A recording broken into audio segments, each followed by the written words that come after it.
এনসিপির নির্বাচনী পদযাত্রার খবর জানাবো। ময়মনসিংহের ভালুকাতে রয়েছেন সহকর্মী ধ্রুব একরামুল, সরাসরি যাব তার কাছে।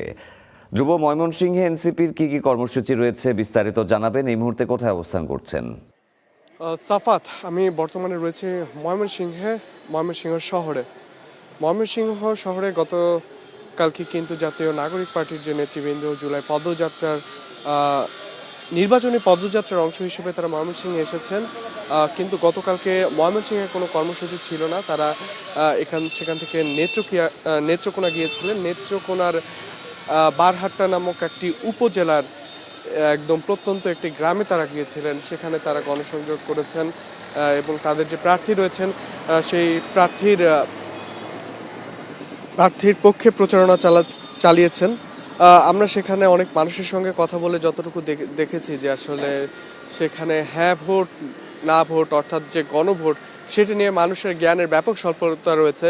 তো সেই বিষয়গুলোই আসলে পরিষ্কার করার জন্য জাতীয় নাগরিক পার্টির নেতাকর্মীরা সেখানে গিয়েছিলেন। আজকে তারা ময়মনসিংহে রয়েছেন এবং যেহেতু গতকাল এই দলটি ইস্তেহার ঘোষণা করলো, সেই ইস্তেহার ঘোষণার কারণে তারা বিরতি দিয়েছিল এই ময়মনসিংহ জেলার যে কর্মসূচি সেটিতে।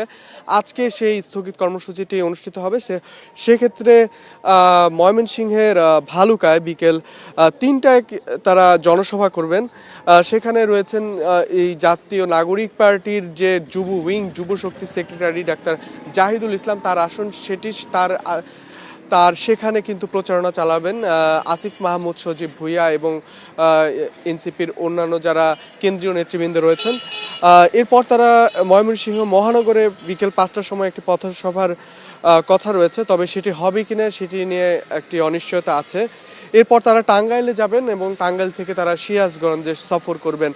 এই পদযাত্রায় তারা মূলত এই গণভোটের যে ইস্যুটি সেটাকেই মূল প্রাধান্য দিচ্ছেন। সেই গণভোটে আসলে কোনটি হ্যাঁ আর কোনটি না, সেটি নিয়ে যে মানুষের মধ্যে একটা নানা ধরনের মত রয়েছে। আসলে আমরা বিশেষ করে গ্রামাঞ্চলগুলোতে যে দেখেছি তাদের মধ্যে অনেক স্বল্পতা রয়েছে জ্ঞানের।